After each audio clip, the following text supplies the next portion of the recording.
መምህር ብሩክ ሀሳብ ካሉት ይቀጥላሉ። ለትሻ ዲያቆን፣ ከዛ መምህር ኤፍሬም እና ቀሲስ ዲበኩሉ።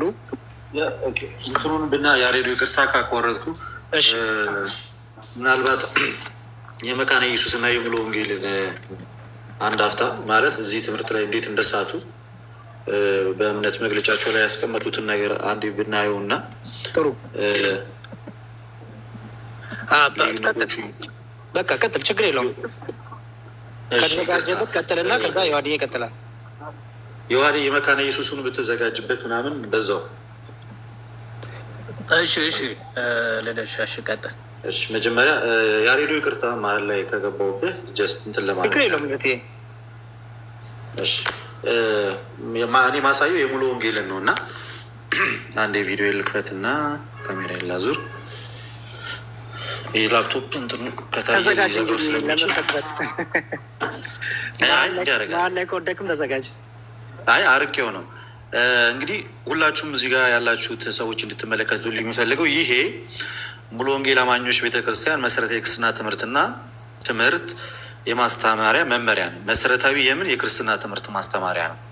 ጋይስ አሁን ፎከስ እንድታደርጉ የምፈልገው ነገር አሁን የምናሳያችሁ እስካሁን ያያችሁት መጽሐፍ ቅዱሱና ሐዋርያት የጌታ ስጋና ደም እውነተኛ እንደሆነ በዛም ደግሞ የምናገኘው ጸጋ የልጅነት ጸጋ የኃጢአት ስርየትን እንደምናገኝ ከመጽሐፍ ቅዱስ ተመልክተናል። ከዛ ደግሞ ጋዲ ምን አደረገ? ከቤተ ክርስቲያን አባቶች ሊያውም በጣም ኤርሊስት ቸርች ፋዘርስ ደሞስት ኤርሊስት ሊሆኑ ኢግናቴስ ኦፍ አንቲዮክ ሐዋርያ ናቡ ከምንለው ከሱ እንደገና ደግሞ ከሐዋርያት ደቀ መዝሙር የሆነውን ደግሞ ከኢራኔስ አሳይቶናል። መጨረሻ ላይ ደግሞ ከማን አሳይቶናል? ደግሞ የኢየሩሳሌሙን ቄርሎስ አሳይተናል። በአጭሩ የማታገኙት ነገር ቢኖር በቸርች ሂስትሪ ውስጥ የጌታ ስጋና ደም እውነተኛ አይደለም ብሎ ያስተማረ እውነተኛ የቤተክርስቲያን አባት ከሚባሉት ውስጥ አታገኙ።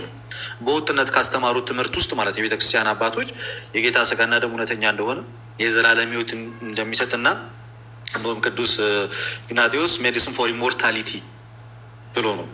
ኢንኮራፕተብል ያልሆነ ምግብ ነው።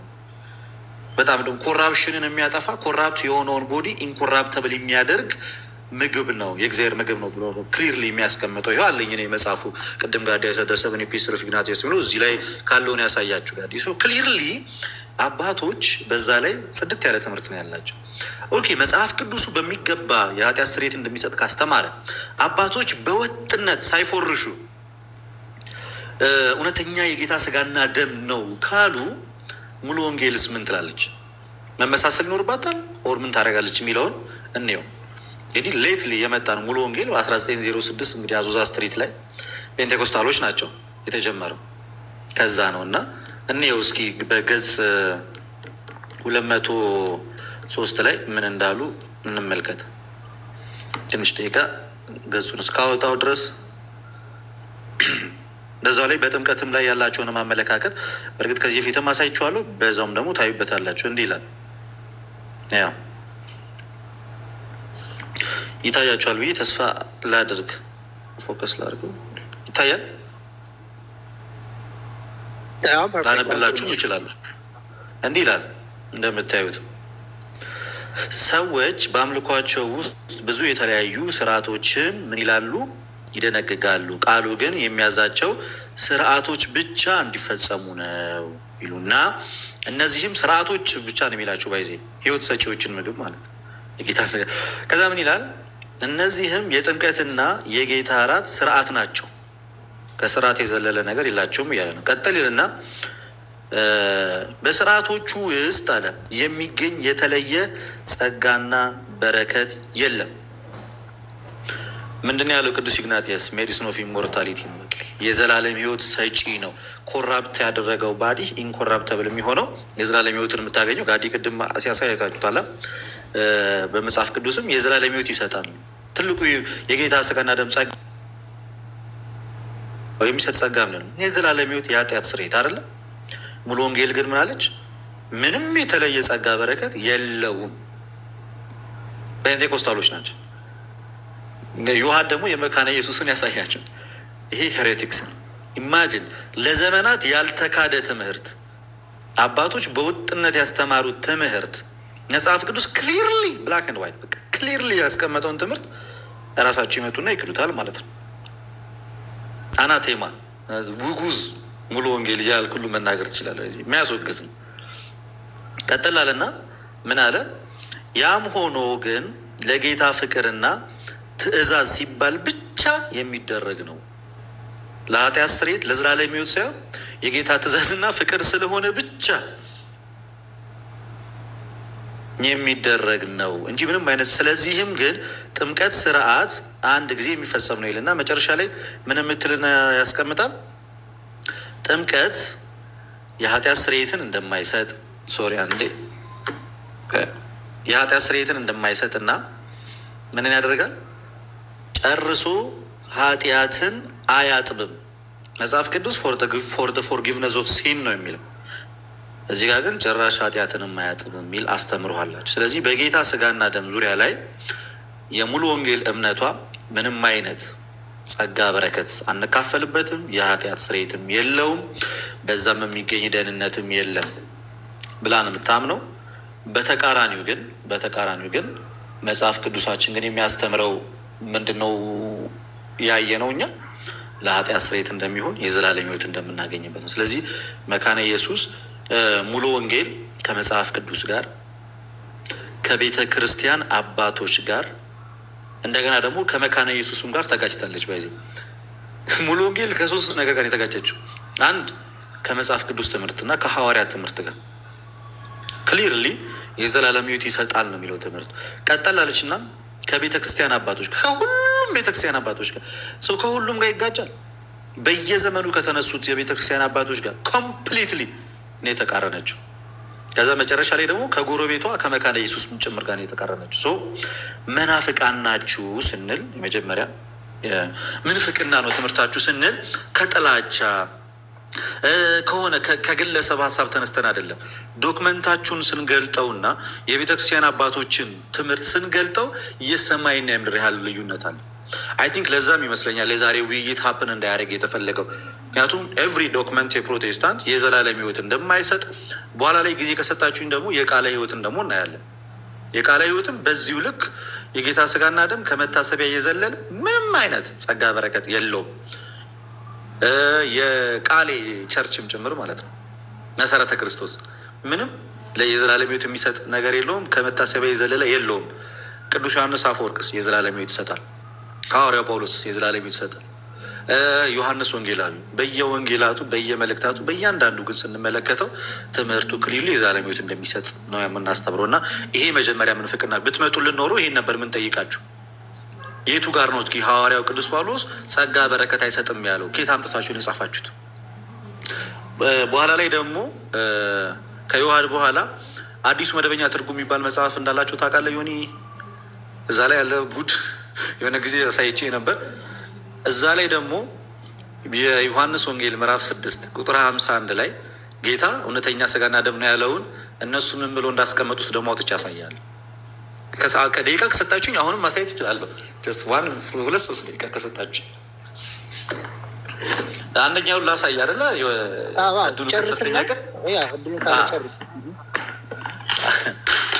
ሌላ ቦታ ከሚሄድ እንግዲህ ላሳያችሁ ምን ብለው ያስቀምጡት ምናምን ታዩታላችሁ።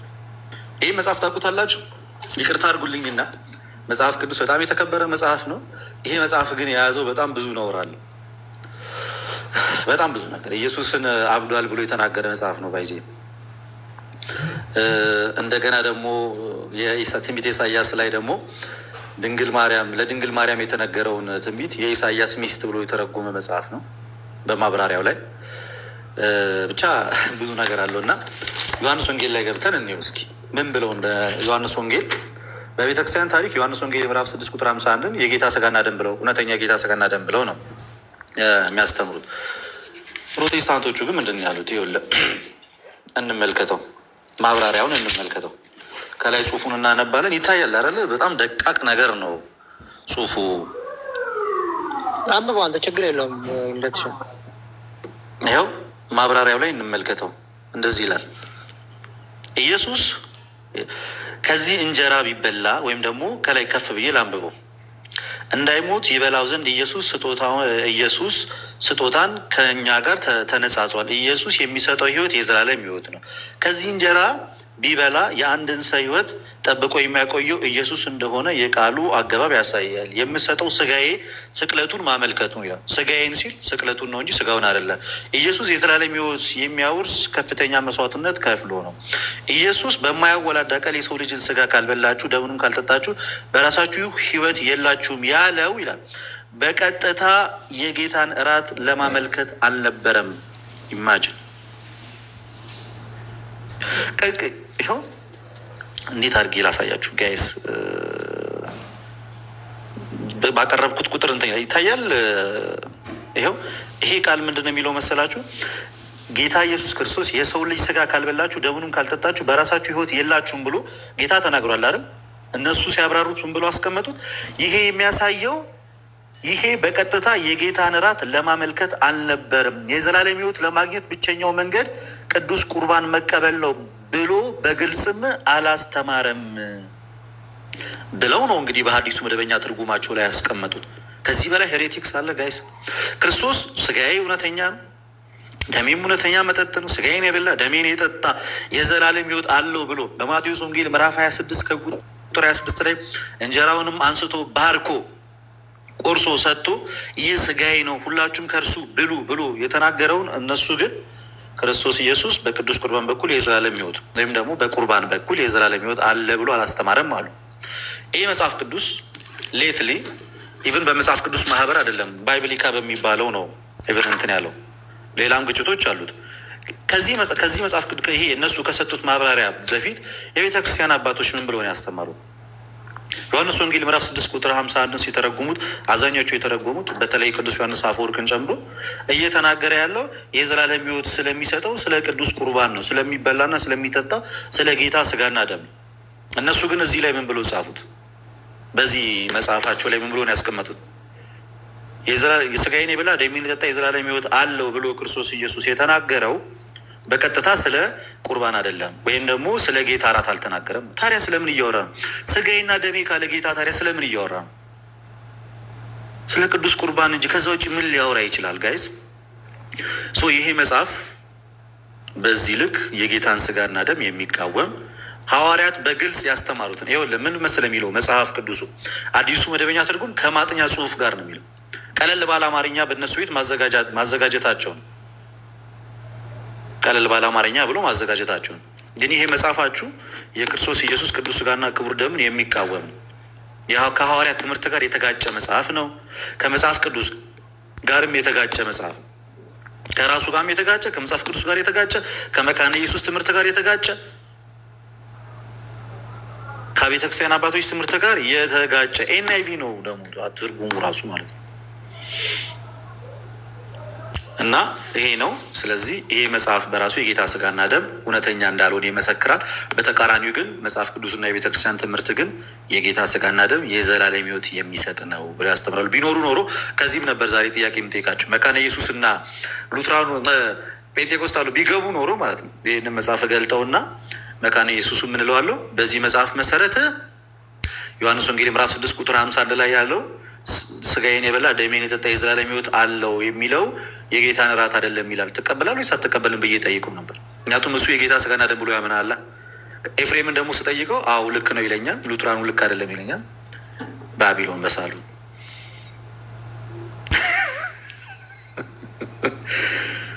ይህ ዘመን ለእናንተ አልሆነም። አም ሶሪ ጋይስ ቱ ቢ ኦነስት ፊዥን ይህ ዘመን ለማንቸስተር ዩናይትድ እና ለፕሮቴስታንት አልሆነም። አም ሶሪ አስቸጋሪ ጊዜ ይለኛል። ኤኒዌይስ ቴንክ ዩ ዜና ያክብርልን። እሺ ልደትሻ እናመሰግናለን። እግዚአብሔር ይስጥልን። ዮሐድዬ የምታሳየን ያሳየን እና ጥያቄዎችም እንድንቀበል ሰምራይዝ እያደረግን እንሄድና ከዛ ፕሮቴስታንቶች ገብተው መጠየቅ የሚፈልጉ ካሉ እነሱም ቻሌንጅ እናደርጋቸዋል። እነሱ ቻሌንጅ ያደርጉናል። ዮሐድዬ ይቀጥል። እሺ እግዚአብሔር ይስጥልኝ። ፈጠን ብዬ የመካነ ኢየሱስ አስተምሮ የተወሰነ ለማሳየት ልሞክር ነኝ። መጽሐፉ ነው አክቹዋሊ የራሳቸው የእምነት መግለጫ መጽሐፋቸው ነው የምናሳየው። ያው የክርስትና እምነት የእምነት መግለጫዎች ይላል። ደን የኢትዮጵያ ወንጌላዊት ቤተክርስቲያን መካነ ኢየሱስ በሉተራውያን የእምነት መግለጫዎች ላይ ያላት አቋም በመተዳደሪያ ደንቧ እንደሚከተለው ገልጻለች ይላል። ይሄ የእምነት መግለጫ የመካነ ኢየሱስ ማለት ነው። ስለዚህ እሷ ምን ብላ ነው የምታምነው? በቅዱስ ቁርባን ወይም ደግሞ የመሰዊያው ቅዱስ ሚስጢር ብላ ታምናለች። መሰዊያ አላቸው በነገራችን ላይ ታቦት ምናምን እያሉ ሲሳደቡት ሲውሉ አይታችኋቸዋል አይደለ? ታቦት ማለት መሰዊያ ነው፣ ነቲንግ ኤልስ ማለት ነው። ስለዚህ የመሰዊያው ቅዱስ ሚስጢር ሉትራንስ ሀቭ አን አልታር ማለት ነው። መሰዊያ ወይም ደግሞ ዘሳክረመንት ኦፍ አልታር መሰዊያ አላቸው ማለት ነው። ዛሬ ቢገቡ ሁለቱ ሰዎች አንዱ ባለ መሰዊያ ነው፣ አንዱ መሰዊያ አልባ ነው። እሱም በደንብ እንደሚያዩ ስለሚያውቁ ሊገቡ አይችሉም በዚህ ርዕስ ደፍረው። ስለዚህ የመሰዊያው ቅዱስ ሚስጢር ላይ ምንድን ነው የሚፈጸመው? መሰዊያው ላይ ምን አይነት መስዋዕት ስላለ ነው የሚለው ሲገልጽ ሉተር የመሰዊያው ቅዱስ ሚስጢር ምንድን ነው ይልና መልስ ይህ እኛ ክርስቲያኖች እንድንበላውና እንድንጠጣው በራሱ በክርስቶስ የተመሰረተ በህብስትና በወይን መልክ የቀረበ የጌታችን የኢየሱስ ክርስቶስ እውነተኛ ስጋና ደም ነው። ሊትራሊ በቃ እውነተኛ ስጋና ደም ነው። የኢየሱስ ክርስቶስ እውነተኛ ስጋና ደም ነው ብሎ ነው የሚያምኑ ሉትራኖች ማለት ነው። ኦኬ፣ ይሄንን እውነተኛ የጌታ ስጋና ደም መብላት ወይም ደግሞ መጠጣት ምን አይነት ጥቅሞችን ይሰጣል ይላል። እንደነዚህ ያለውን መብላትና መጠጣት የሚሰጠው ጥቅምስ ምንድን ነው ብሎ ይጠይቃል። መልስ እሺ፣ ቅዱስ ቁርባን መብላትና መጠጣቱ ምን ጥቅም ያስገኛል? አሁን ልደት ሲያነብ ሰምታችሁታል አይደል? ኮምፔር እያደረጋችሁ በደንብ ስሙ እሺ። ምንም አይነት ጸጋና በረከት አያስገኝም የሚሉ ሙሉ ወንጌሎች ሰምታችኋል። እነሱ ደግሞ ምን እንደሚሉ እስኪ ምን አይነት ጥቅም ነው የሚሰጠው? ይህም ብትበላ ብትጠጣ አደውሉ እንጂ እሺ። እነዚህ መብላትና መጠጣት የሚሰጠው ጥቅም ምንድን ነው ይልና መልስ ለእናንተ የተሰጠ ይላል። ለእናንተ የሰጠ ለኃጢአት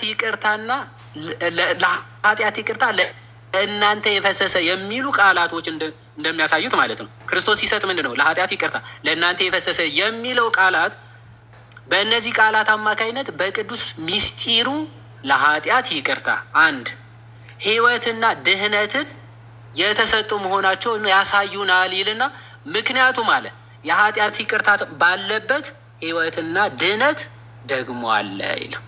ምን አለ? ሕይወትና ድህነት አለ። ስለዚህ ኃጢአት ይቅርታ ይሰጣል፣ ሕይወትን ድህነትን ይሰጣል። የኃጢአት ይቅርታ ባለበት ሁሉ ደግሞ ሕይወትና ድህነት ስላለ ይህ ቅዱስ ሚስጢር የዘላለም ሕይወትን የኃጢአት ይቅርታን ያሰጣል ብለው ሉትራንስ ናት ኦርቶዶክሶች። እሺ፣ ስለዚህ ይሄን ብለው የማይቀበሉ ፕሮቴስታንቶችስ ምን ብለው ነው የሚያምኑት? በመካነ ኢየሱሶች ኦኬ፣ እንዲህ ብለው ለማያምን ሰው ምን ይሉታል? ምን ብለው ይመክሩታል? እባክህ እመን እያሉ ነው የሚመክሩት። እሺ፣ ምክራቸውን ሄር ዊ ጎ ላርጅ ካቴኪዝም ኦን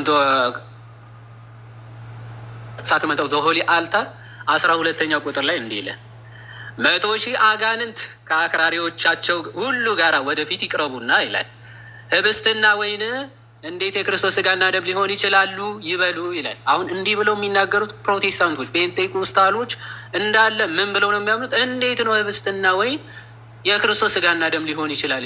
ያው 100,000 አጋንንት ተሰብስበናና እንዴት ነው ስጋና ደም ሊሆን የሚችለው ብለህ ተናገር ይበሉ ይልና ማለትም ትችላለህ ይላል።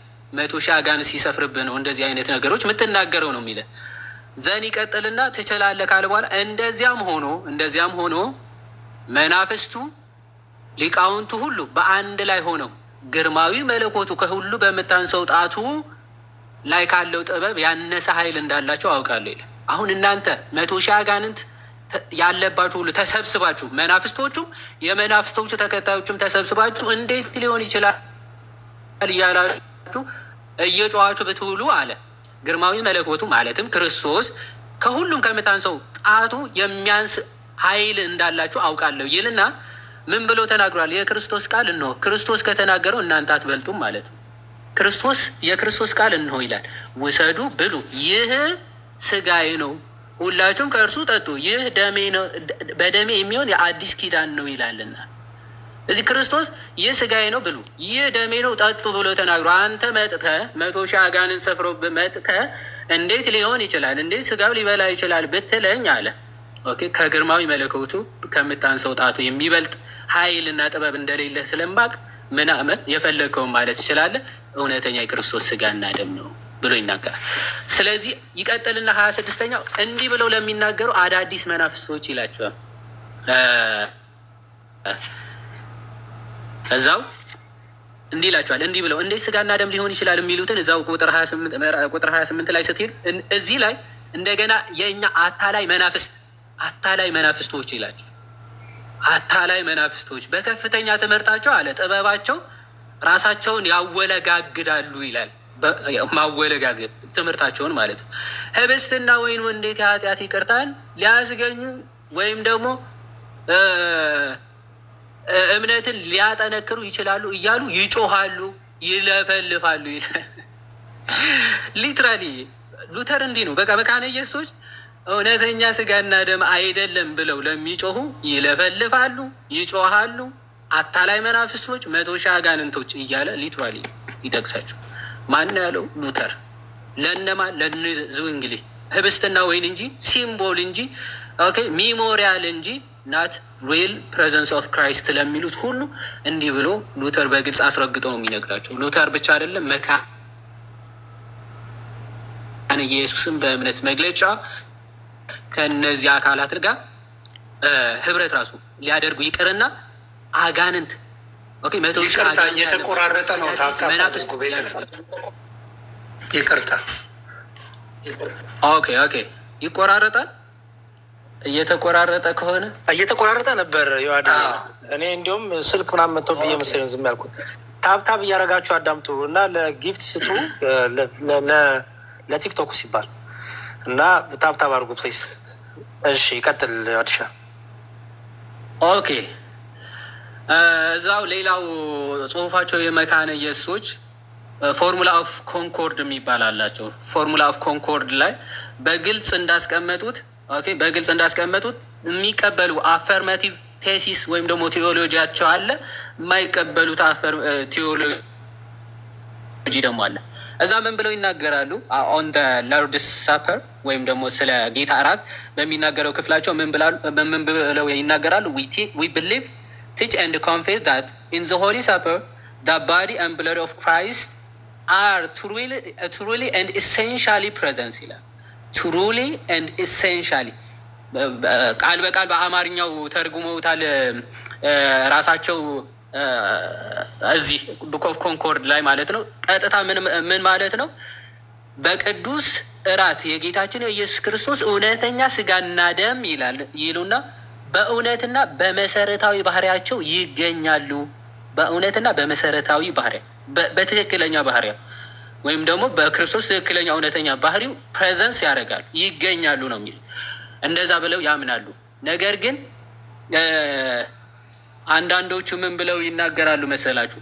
ኮንትራሪ የማይቀበሉትና ኮንደምን የሚያደርጉት ሪጀክት ኤንድ ኮንደምን የምናደርጋቸው ትምህርቶች ብለው ከሚናገሯቸው ትምህርቶች ማለት ነው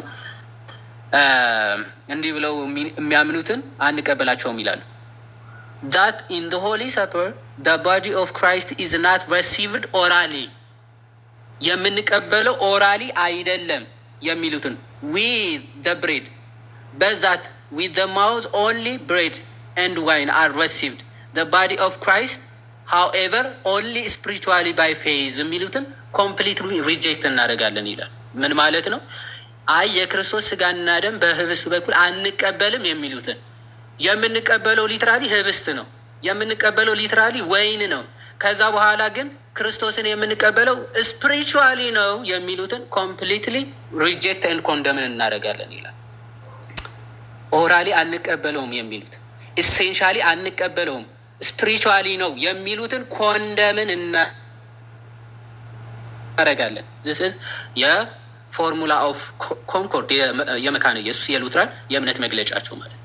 ስለዚህ አክቹዋሊ ኢሴንሻሊ እንቀበለዋለን ብለው ነው የሚያምኑት። አክቹዋሊ እና ኢሴንሻሊ እንቀበለዋለን ብለው ነው የሚያምኑት። ኦኬ በፔንቴኮስታል ቴዎሎጂ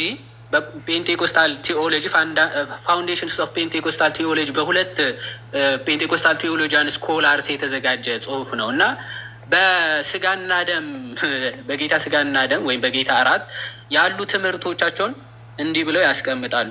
ማለት አሁን የመካነ ኢየሱስ ደግሞ በእነዚህ በጴንጤቆስታሎች ደግሞ ተቀባይነት እንደሌላቸው ሲናገሩ ገጽ 281 አካባቢ አንዴ እሷን ላሳይና እጨርሳለሁ። ወንድሞች የምትጨምሩት ካለን እናንተ እንድትቀጥሉ።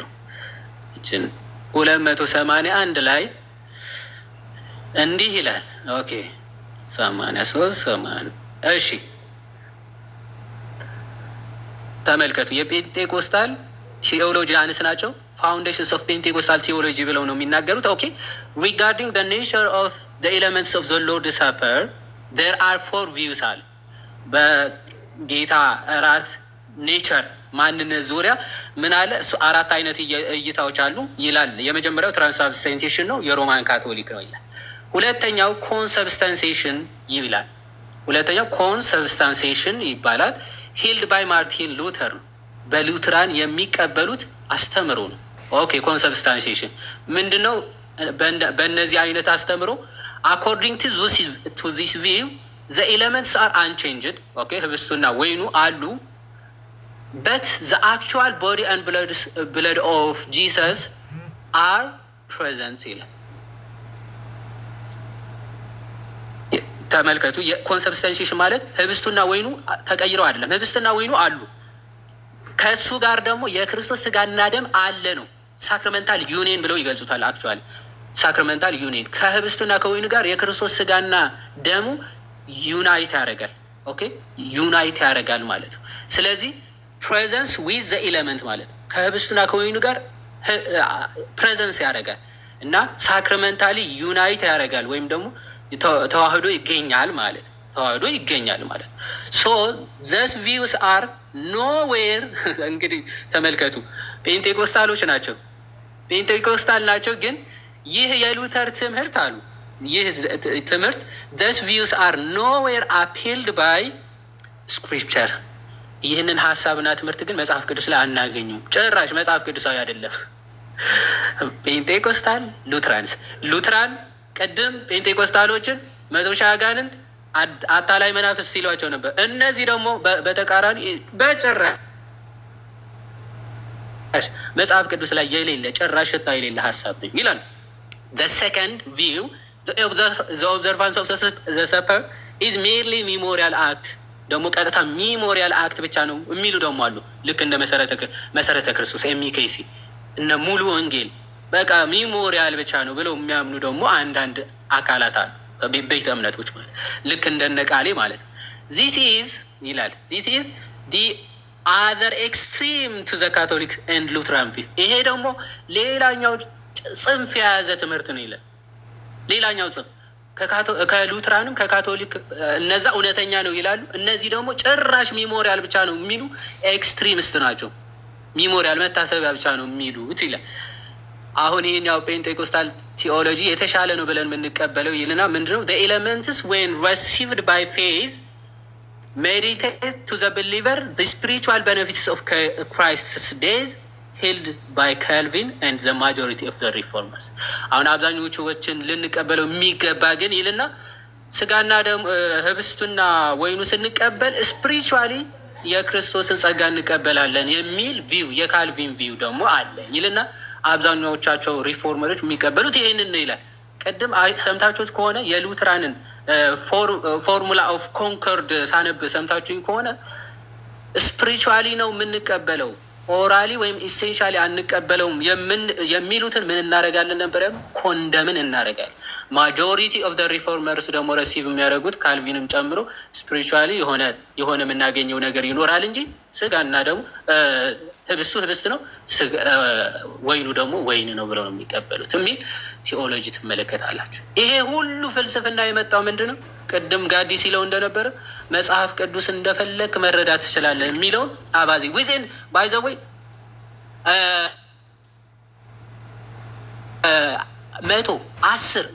110-20 ዓመት ባልሞላ ጊዜ ውስጥ ነው እንደዚህ አይነት መከፋፈል ውስጥ የመጣው። ባይዘ ቤተክርስቲያን ሰስቴን እያደረገች ነበር። ልክ ሉተር ተነሳ፣ መጽሐፍ ቅዱስ ብቻ የሚል ትምህርት አመጣ። መጽሐፍ ቅዱስ ብቻ የሚል ትምህርት አምጥቶ እሱን ተከትለው የወጡት የራሱ ደጋፊዎች ዊዝን እይር ዊዝን 2 ይርስ ማለት ነው ዲፈረንት ትምህርቶች በጣም እርስ በርሱ ውጥንቅጥ የገባ ትምህርት ማስተማር የጀመሩት ይኸው መጽሐፍ ቅዱስ ብቻ በሚለው ትምህርት ዙዊንግሊ መጽሐፍ ቅዱስ ብቻ በሚል ትምህርት ወጥቶ ነው ከሉተር ጋር ሲጨቃጨቁ አንተማ 100 ሺህ አጋንንት አለብህ ብሎ የሚጽፍለት መጽሐፍ ቅዱስ ብቻ ብሎ ለወጣው ለዙዊንግሊ ነው እንደዚህ እያለ የሚመልስልን። ከዚህ አይነት ውጥንቅጥ ለመውጣት ወደ ቀደመችውና ወደ ጥንታዊቷ ከሐዋርያት ወደ መጣችሁት ቤተ ክርስቲያን ትምህርትና እምነት መመለስ ያስፈልጋል። ቅዱስ ዮሐንስ አፈወርቅ በረከቱ ይደርብን የተናገራትን አንድ ነገር ተናግሬ ይጨርሳል።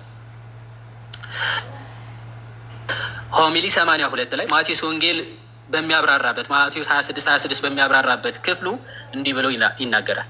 በከሃዲው በይሁዳና ጌታችን በሰቀሉት ላይ ምን ያክል እንደምትቆጣ እስቲ አስብ ይልና እንግዲያውስ አንተ ራስህ በክርስቶስ ስጋና ደም ላይ በደለኛ እንዳትሆን ተጠንቀቅ ይላል።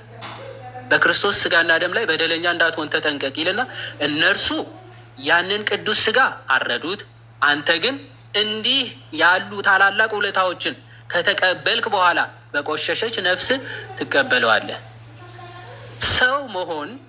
ሰው መሆኑ መመታቱና መታረዱ አልበቃውም፣ ነገር ግን ራሱን ከእኛ ጋር ያዋህዳል። በእምነት ብቻ ሳይሆን በተግባርም በስጋ ወደሙ የራሱ አካል ያደርገናል።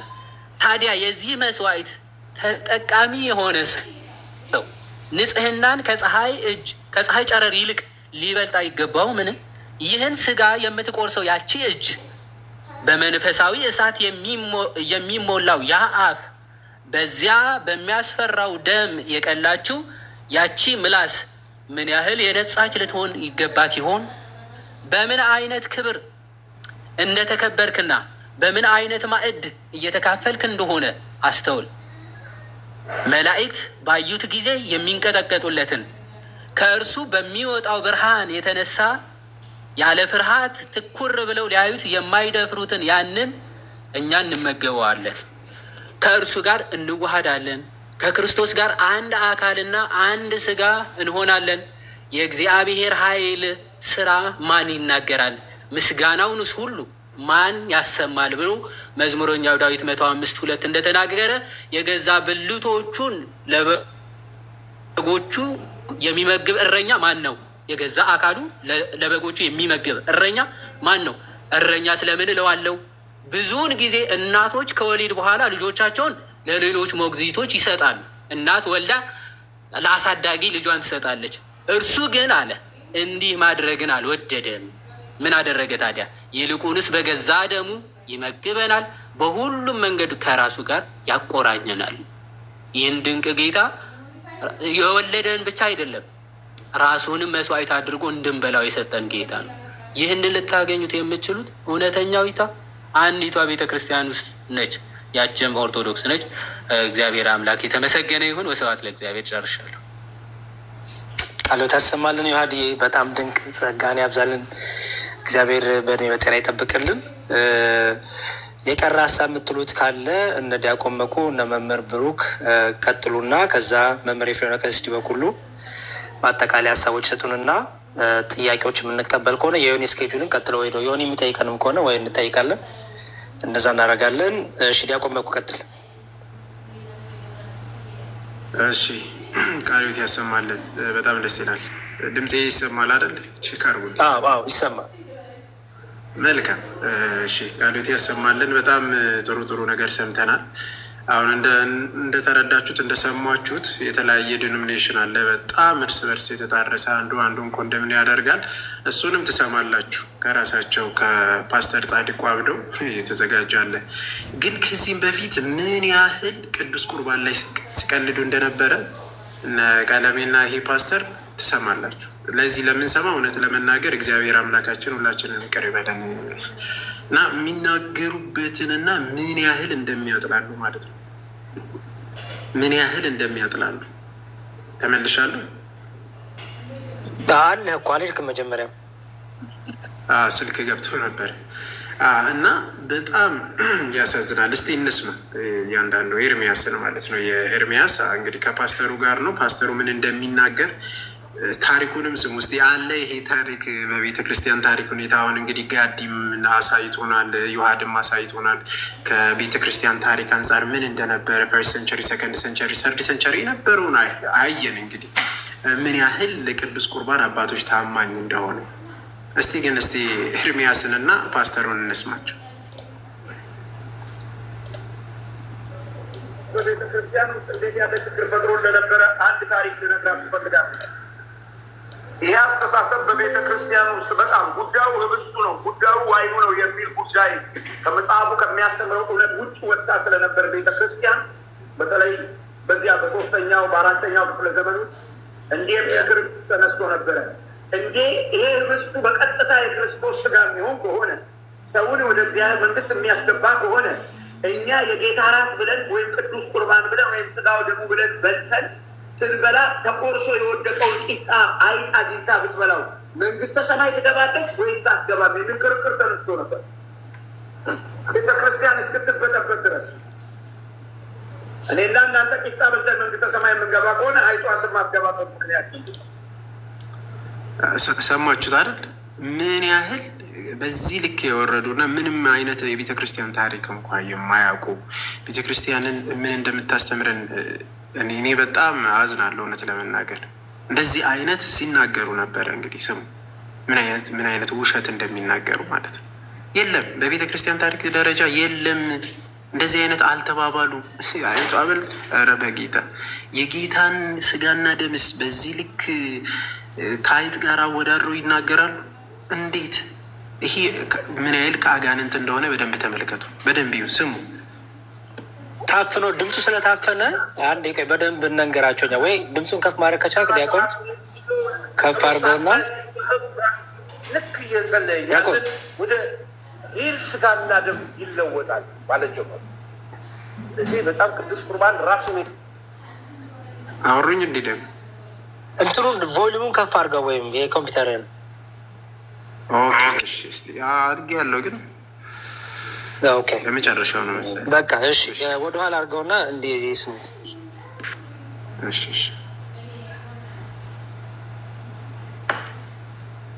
በቤተ ክርስቲያን ውስጥ እንዴት ያለ ችግር ፈጥሮ እንደነበረ አንድ ታሪክ ልነግራችሁ እፈልጋለሁ። ይህ አስተሳሰብ በቤተ ክርስቲያን ውስጥ በጣም ጉዳዩ ህብስቱ ነው፣ ጉዳዩ ዋይኑ ነው የሚል ጉዳይ ከመጽሐፉ ከሚያስተምረው እውነት ውጭ ወጣ ስለነበር ቤተ ክርስቲያን በተለይ በዚያ በሶስተኛው በአራተኛው ክፍለ ዘመን ውስጥ እንዲህ የሚል ክርክር ተነስቶ ነበረ። እንዴ ይሄ ህብስቱ በቀጥታ የክርስቶስ ስጋ የሚሆን ከሆነ ሰውን ወደ እግዚአብሔር መንግስት የሚያስገባ ከሆነ እኛ የጌታ ራት ብለን ወይም ቅዱስ ቁርባን ብለን ወይም ስጋው ደግሞ ብለን በልተን ስንበላ ተቆርሶ የወደቀውን ቂጣ አይን አግኝታ ብትበላው መንግስተ ሰማይ ትገባለች ወይስ አትገባም የሚል ክርክር ተነስቶ ነበር ቤተ ክርስቲያን እስክትበጠበት ድረስ። እኔና እናንተ ቂጣ በልተን መንግስተ ሰማይ የምንገባ ከሆነ አይጧ ስም አትገባበት ምክንያት ቂጣ ከሆነ ሰው ያስገባው የጌታ ራት ራሱን የሚችለው። ሌሎቻችሁም እዚህ ላይ በደንብ ሪፍሌክት አደርጋላችሁ ምን ያህል ፕሮቴስታንት ውስጥ መግባት ፔንቴኮስታል ውስጥ መግባት ከጌታ መንግስት እንደሚያስወጣና ወደ እሳት እንደሚያስገባ በደንብ ተመልክቱ፣ በደንብ ስሙ። በነገራችን ላይ ያው ራሳቸው ይናገራሉ። በጸሎት ሰዓት ላይ ካህኑ ራሱ ልክ እየጸለየ ያለ ወደ ሪል ስጋና ደም ይለወጣል ማለት ጀመሩ። ስለዚህ በጣም ቅዱስ ቁርባን ራሱን የቻለ የተለየ ምትሃታዊ ነገር እየሆነ መጣ ማለት ነው። ጌታ ግን ያለው ይህንን ለመታሰቢያ አድርጎታል። ሰዎች ሙሉ ወንጌል ናቸው፣ መካነ ኢየሱስ ናቸው፣ ቃለ ሕይወት ናቸው፣ መሰረት ክርስቶስ ናቸው፣ የሕይወት ብርሃን ናቸው፣ ገነት ናቸው፣ መሰረት ክርስቶስ ናቸው እጠራለሁ። የመጀመሪያው መመራዎቹ መስራቾች ልጥራ ብዬ ነው። ባፕቲስቶች ናቸው። ቁስ አካላቸው ነው ቤተክርስቲያን ውስጥ ያለው። በአስተምሮ ተሸርችረው ተቦርቡረው አልቋል። የእኛ ናቸው ግን የኛ ድሉ እውነት የመካነ ኢየሱስ አባል ሁሉ አሁን 11 ሚሊዮኑ በሙሉ የመካነ ኢየሱስን አስተምሮ ያውቃል፣ ያምናል፣ ይኖርበታል። ማን ነው ለጠንቋዮች፣ ለሌቦች፣ ለዘራፊዎች፣ ለማክተኞች ሄዶ የሚገብርና የሚያሟሙቅ? በቤተ ክርስቲያን ውስጥ እንዴት ያለ ችግር ፈጥሮ እንደነበረ ሁላችሁም እንግዲህ ሪፍሌክት ስጡበት እዚህ ላይ በተለይ የተናገሩት ላይ ሁላችሁም ሰምታችኋል። ጌታ ይቅር በላቸው ወደ መንግስቱ ይመልሳቸው ነው የምንላቸው እኛ ክርስቲያኖች። እንግዲህ ለእነሱ እንጸልይላቸዋለን። ዞሮ ዞሮ በአጠቃላይ ግን አንድ ነገር ለማጠቃለል ሲሞክር ከቤተ ክርስቲያን ውጭ ያለው የትኛውም ነገር ኢንቫሊድ ነው። ከቤተ ክርስቲያን ውጭ አሁን ሉተራን ወይዘር የጌታ ስጋና ደም እውነተኛ ብሉ አውት ኦፍ ዘ ቸርች ዜር ኢዝ ኖ ሳልቬሽን ብሏል። ተርቱሊያን አውት ኦፍ ሳልቬሽን አውት ኦፍ ዘ ቸርች፣ በቃ ከቤተ ክርስቲያን ውጭ ምን የለም፣ ድህነት የለም። ቫሊድ ብለን አንቀበልም። ምንም ያህል ትምህርቱ እውነት ቢሆን ራሱ የትኛው እውነት ብሎ ቢያመጡ ራሱ ከቤተ ክርስቲያን ውጭ የሆነ ነገር ምን አይደለም፣ ቫሊድ አይደለም። ዞሮ ዞሮ ይህንን እንድታስተውሉ ነው የሚፈልገው። ግን ጴንጤኮስታል አሁን በዚህ ልክ የወረዱና አየናቸው ማለት ነው። በቃ ቅዱስ ቁርባን ላይ በዚህ ልክ ሲቀልዱና በዚህ ልክ ሲጫወቱ እናያለን። ይህ ምን ያህል እውቀት ከማጣት የተነሳ ቤተክርስቲያንን አለማወቅ መጨረሻን በቃ ያንን አለማወቅ ነው። ክርስቶስን አለማወቅ ሚስጥር በዚህ ይገለጣል። እኛ ግን የጌታ ቤተክርስቲያን ይኸው ከሐዋርያት ተቀብለን ከሐዋርያን አበው ተምረን እስከ ዛሬ ድረስ እውነተኛውን ትምህርት ይዘን እንቀጥላለን። ጌታ ኢየሱስ ክርስቶስ ይመጣል። ማራናታ እንላለን። ቆየ። እሺ፣ እግዚአብሔር ይስጥልን። እናመሰግናለን። ዲያቆን መኩ ሪፍሌክሽንም ካላችሁ ሪፍሌክሽን ወይም የቀረ ሀሳብ የምትሉት ካለ መምህር ብሩክ፣ ከዛ መምህር ኤፍሬም፣ ከዛ ቀሲስ ይቀጥላሉ ማለት ነው። መምህር ብሩክ አሉ ዮኒን መጨረሻ ላይ ጥያቄ የሰማውን ሁሉ ሰምቶ ጥያቄ እንዲጠይቅ ላደርግ ነው። ለዛ ነው ጊዜ እየሰጠሁት ስለሆነ ነው። የሚገባ ሰው ቢኖር አሪፍ አይደለ? ያሬዶ ውይግ ውስቲ እኔ መሮድ ይችላል። እኔ ጋር ለሊት ስለሆነ እኔ ምንም አልሰራም። አይ እንደዛ ሳይሆን ምናልባት ዮኒም አይ ቲንክ ሌሊት ሊሆን ይችላል እና እሱ ጋም እየመሸ ሊሆን ይችላል። ምናልባት ዲያቆን ብሩክ መምህር ኤፍሬምም ቀሲስ ዲበኩ በዚህኛው ላይ ራይዝ ያርጉትና ከዛ ከዮኒ ተቀብለን ቢያልቅ ይሻላል። አይ ቲንክ ምን መሰለህ እዚህ ጋር ግን ሪፍሌክት ባረግ ደስ ይለኛል። እንደው ጋይድ እሺ፣ እንዴ እኛ ቤት አይደል እንዴ? እና አይ በጣም ስሜታዊ የሚያደርግ ነገር ይመስለኛል። አንድ የክርስቶስ አማኝ ነኝ የሚል ለክርስቶስ ብዙ እጋደላለሁ የሚል ስለ ክርስቶስ ነገር ገብቷል፣ ከክርስቶስ ውጭ ምንም የለም የሚል ሰው የክርስቶስ የሆነን ነገር በዚህ ደረጃ አይጥ ቢበላው እያለ ሙድ ሲይዝ መያዝ የሚያህል የሚያም ነገር ኢቭን ለሌላ ወንጌላዊ ያለሆኑ ፔኔኮስታል ለሆኑ ራሱ አይ ቲንክ መልካም ነው ብዬ አላስብም። ማንኛውም እንኳን እሱን አይደለም ማንኛውም ጋር ብትሄድ ገባ አይጥ ቢበላው አይጧ ገነት ትገባለች አትገባም ተብሎ በክርስቶስ ስጋና ደም መቀለድ አሮኖ ከምን የመጣ እንደሆነ ሊገባኝ አልቻለም። የክርስቶስ የሆነውን በሙሉ ተቃውመ። ጥምቀቱ የክርስቶስ ነው፣ ቁርባኑ የክርስቶስ ነው፣ ሁሉ ነገር የክርስቶስ የሆነውን ተቃውመ። የትኛው ክርስቶስን ለማምለክ ነው? እኔ አሁን ኮንፊውዝ የሆንኩት እሱ ነው። ሌላ ክርስቶስ አለ እንደ እኛ የማናውቀው? የክርስቶስ የሆነውን በሙሉ እሺ፣ ጥምቀቱን፣ ቁርባኑን፣ መሰዊያውን ሁሉንም ተቃወምኩ። እሺ፣ ግን በምንድን ነው ክርስቶስን የማመልከው? ወይም በምንድን ነው የምከተለው? በምን በስራም አይደለም ተባልኩኝ። እሺ፣ ደን ዋት በምን ልከተለው? እስቲ እናንተ ፍረዱ። በምን ልከተለው? ቁርባኑ አያስፈልገኝም፣ ጥምቀቱ አያስፈልገኝም፣ ገባ ድኛ ስራው አያስፈልገኝም። በምኑ ነው ምንድነው? ይሄ ነው ሊገባኝ ያልቻለው ነገር። በቃ በምኑ ነው የሚዳነው? በቃ የክርስቶስ የሆነውን በሙሉ ተቃውም ያለው እንግዲህ በምኑ ልዳን? እሱን ነው መረዳት የምፈልገው በሱ በምን ልረዳው? በቃ በምን አድርጌ ልዳን? በምንም ነገር አያስፈልግ። ኢየሱስ ጌታ ነው ላለው በቃ ዳንኩ። ሌላ ምንም ነገር አያስፈልግም። እና በጣም በጣም በጣም እያዘንኩበትም ጭምር ያለ ነገር ነው። እግዚአብሔር በሚያውቀው።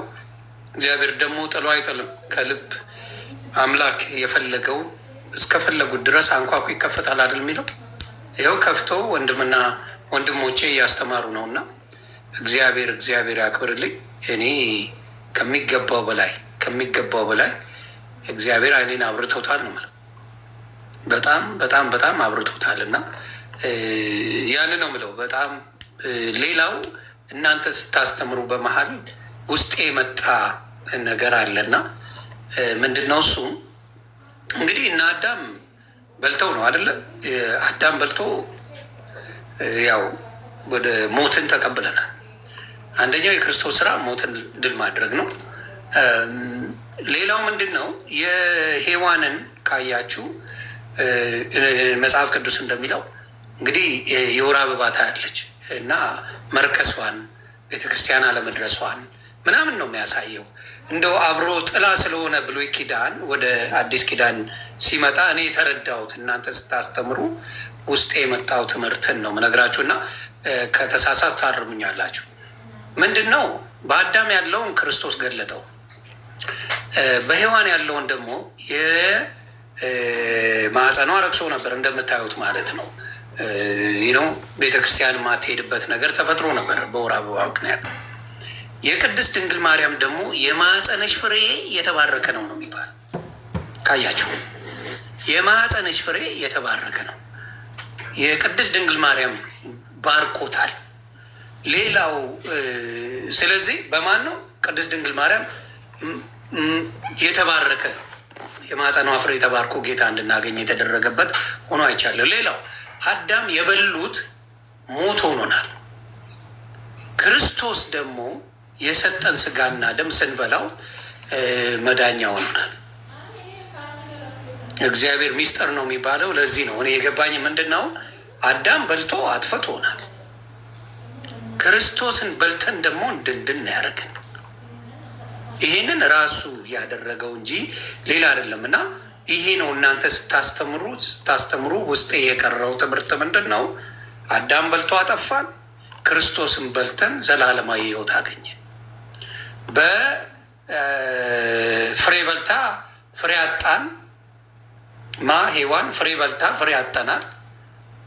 በቅድስት ድንግል ማርያም ፍሬ ደግሞ በማህፀኗ ፍሬ ደግሞ ድነናል።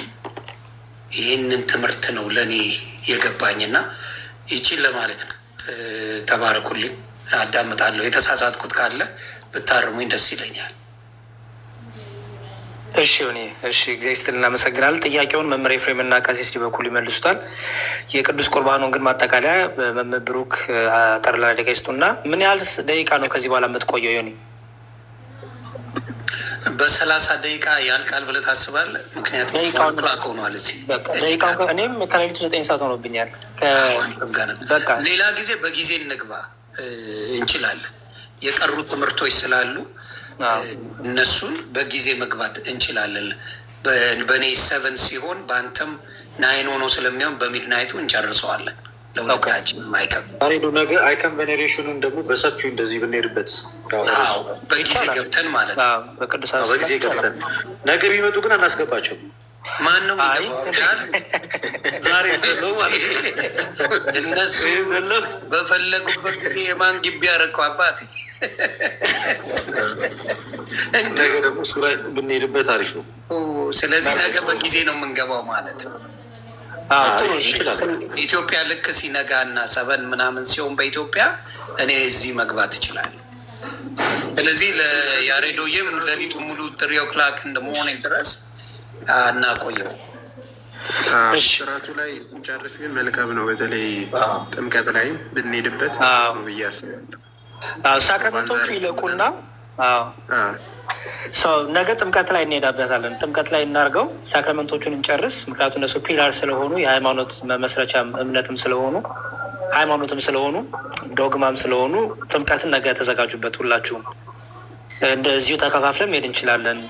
እንደዛ ማድረግ እንችላለን። ስለዚህ መምህር ብሩክ ሜቢ 3-4 ደቂቃ ይወሰዱና በ30 ደቂቃ ጨርሱ ስላለን 3-4 ደቂቃ ይወሰዱና በቁርባኑ ላይ ያልተነሳ ነገር ካለ እሱን ይጠቅሉ። ከዛ የሆነ የጠየቀው ጥያቄ ደግሞ መምህር ኤፍሬም እና ቀሲስ በኩሉ እናንተ ማጠናጠሪያ ደቂቃ ወስዳችሁ መልስ ስጡት።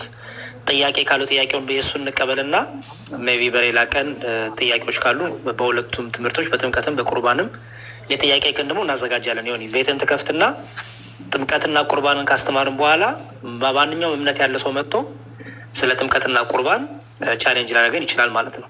ኦኬ እሺ፣ መምህሩ ቀጥሉ። ስለ ሁሉም ነገር እግዚአብሔር የተመሰገነ ይሁን። የተወደደ ጊዜ ነበር የነበረን። ትንሽ መጨረሻ ላይ ዲያቆን መኩ ያሳየው ነገር ዮኒ እንዳለው ትንሽ ስሜት የሚነካ ነው። ነገር ግን ከኛ ሳይሆን ስለዚህ ጉዳይ ጌታ ምን መልስ ሰጠ የሚለውን አንድ ጥቅስ አስታውሶኛል። የዚህ የማቴዎስ ወንጌል ምዕራፍ 7 ቁጥር 6 ላይ ጌታችን ሲናገር በእግራቸው እንዳይረግጡት ተመልሰውም እንዳይነክሷችሁ የተቀደሰውን ለውሾች አትስጡ፣ ዕንቁዎቻችሁንም በእሪያዎች ፊት አትጣሉ። የማቴዎስ ወንጌል ምዕራፍ 7 ቁጥር 6 በእግራቸው እንዳይረግጡት ተመልሰውም እንዳይነክሷችሁ የተቀደሰውን ለውሾች አትስጡ፣ ዕንቁዎቻችሁንም በእሪያዎች ፊት አትጣሉ። እዚህ ክፍል ላይ ውሻ የተባሉት ውድ የሆነው እንደ ዕንቁ የተመሰለው በቤተ ክርስቲያን ውስጥ ያሉ ምስጢራት የማይገባቸው መናፍቃን ከቤተ ክርስቲያን የተለዩ ናቸው። ክርስቶስ ቀጥታ ውሾች ብሎ ነው የጠራቸው፣ እንዳይነክሷችሁ መልሰው። እንደምታስተውሉት እዚህ ላይ እሪያ ተጠርቷል። ሌላው ዕንቁ ለእሪያ ፊቱ ላይ ብታቀርቡለት እንደ ተራ ድንጋይ ስለሚቆጥረው እንደ መብል አይወስደውም፣ እንደውም ይረግጠዋል። ለምን አይገባውም? የዕንቁ ዋጋ አይገባውም። በቤተ ክርስቲያን ያሉ ሕይወትን የሚሰጡ እነዚህ ውድ የከበሩ ከጌታችን ያገኘናቸው ምስጢራት እሪያና ውሻ ለተባሉ ለእነዚህ ሰዎች የሚገባቸው አይደለም፣ አይገባቸውም። ለዚህ ነው በውሾች ፊት በእሪያዎች ፊት ዕንቁዎቻችሁን አትጣሉ። ለምን? እነዚህ አይገባቸውም። ስለዚህ በአሳማ ፊት ውድ የሆነውን የከበረ ዕንቁ ብታስቀምጠው ሊበላው አይችልም፣ እንደውም ረግጦ ጭቃ ውስጥ ሊያስገባው ይችል። ለምን? አይገባውማ። የዕንቁ ዋጋ አይገባውም ለሱ። በቤተ ክርስቲያን ውስጥ ያሉ ምስጢራትም ከቤተ ክርስቲያን በአፋ ላሉ ለእነዚህ ሰዎች ሊገባቸው አይችልም፣ አይረዱትም። ለምን? ሊረዱበት የሚችሉበት እውነተኛ ትምህርት ስለሌላቸው። ይህንን ብዬ ማጠቃለያ የማደርገው ምንድን ነው? አሁን እዚህ ላይ በቆይታችን እያወራን የነበረው የቲፎዞ የብሽሽቅ ጉዳይ አይደለም። እያወራን የነበረው መድኃኒት ክርስቶስ ራሱን አሳልፎ ስለሰጠበት የህይወት ጉዳይ ነው። ስለዚህ እዚህ እየሰማችሁ ያላችሁ ወንድሞች ካላችሁ ህይወት ወዳለው ወደ እውነተኛ ትምህርት እንድትመጡ እንጂ እናንተን ለማብሸቅ ይህን ያህል ጊዜ አላጠፋንም። የብሽሽቅ ጉዳይ አይደለም። ይሄ የኳስ ጉዳይ አይደለም። የማሸነፍና የመሸነፍ ጉዳይ አይደለም። እያወራን ያለ ነው የህይወት ጉዳይ ነው። ስለዚህ የህይወት ጉዳይ እስከሆነ ድረስ ወደ እውነት ትምህርት እንድትመጡ ነው። ይህንን ስንናገር በእኛም ቤት ያለን ሁላችንም ትምህርቱና እውቀቱ ስላለን ብቻ የጌታ ስጋና ደም እውነተኛ ነው ስላለን ብቻ ህይወት አይሆነንም። እውነተኛነቱን አምነን አሜን ብለን ስንቀበለው ነው። ምክንያቱም በክርስቶስ አካል ያለች ብልት በዚህ ምስጢር የማትሳተፍ ከሆነ በድን ብልት ነው የምትሆነው። ስለዚህ እውቀት ብቻ መስጠት መማራችን ብቻ ይህን መያዛችን ብቻ ሳይሆን እውነት ወደሆነው ወደ ጌታ ስጋና ደምን በእውነት መቅረብ ያስፈልጋል። የእኛ ውጤታችን እዚህ ጋር ወጥተን የአሸናፊና የተሸናፊነት ስሜት ፈጥረን መውረድ አይደለም። የእውነት እውነተኛ ስጋና ደም ነው ብለን ሁላችንም ልንነጻና ልንታጠበት እንድንቀርብ ለማድረግ ስለሆነ ሌላው ቤተክርስቲያን የምትባለው ወይንም ቤተክርስቲያን ህይወት ያላት ቤተክርስቲያን የምትባለው ምስጢራትን የምትፈጽም እስከሆነች ድረስ ነው። ምስጢራትን የማትፈጽም ቤተክርስቲያን ባዶ አዳራሽ ነች። ሰዎች ቤተክርስቲያን ሊሉት ይችላሉ፣ ቸርች ብለው ሊሰይሙት ይችላሉ። ያ ግን ባዶ አዳራሽ ነው። ቤተክርስቲያንን ቤተክርስቲያን የሚያሰኛት በውስጧ የሚፈጸሙ የእውነት ምስጢራት ናቸው። ምስጢራትን የማትፈጽም ቤተክርስቲያን ባዶ አዳራሽ፣ በቃ ከዚህ የተለየ ነገር የላትም። ስለዚህ ምስጢራትን ወደምትፈጽም የእውነት ቤት ወደሆነች ወደ ቤተክርስቲያን እንድትመጡ ጥሪ እናቀርብላችኋለን። በሶስተኛ ውስጥ ባትገቡም በልዩ ልዩ አካውንትም ውጭ ሆናችሁ እያዳመጣችሁ ሊሆን ይችላል። እነ ቃሌ እነ አማን ሻሎም ይሄ ትምህርት የጌታ ትምህርት ስለሆነ ቀጥታ እየተጋጫችሁ ያላችሁት ከእውነተኛው የጌታ ትምህርት ጋር ነው። ከትምህርቱ ባለቤት ከክርስቶስ ጋር ነው። በመጨረሻው ሰዓት በክርስቶስ የፍርድ ወንበር ፊት ትቆማላችሁ። ከዚህ የእውነት ትምህርት ጋር በአመፅ ተለይታችሁ እስከ መቼ ነው የምትኖሩት? ስለዚህ ወደ እውነተኛ ትምህርት በመምጣት በክርስቶስ የፍርድ ወንበር ፊት ስትቆሙ የማታፍሩበትን እውነት እንድትይዙ በፍቅር እንጠራችኋለን። ስለዚህ ዛሬ የነበረን ጊዜ በጣም ደስ የሚል ውጤታማ ነው። እግዚአብሔርን ለሁሉም ነገር አመሰግናለሁ። ወንድሞች መምህራን በጣም ቃለ ሕይወት ያሰማልን። ዮኒም እግዚአብሔር ይባርክ። በእውነት ይህን እድል የሰጠኸው አንተ ነህ። አውደ ምሕረት ነው የሰጠኸው፣ ቀላል ቁጥር አይደለም። አንተም በዚህ ውስጥም ደግሞ ገብተው እየተከታተሉ ያሉትና እናመሰግናለን። አመሰግናለሁኝ። ሰላም ሆኑልኝ።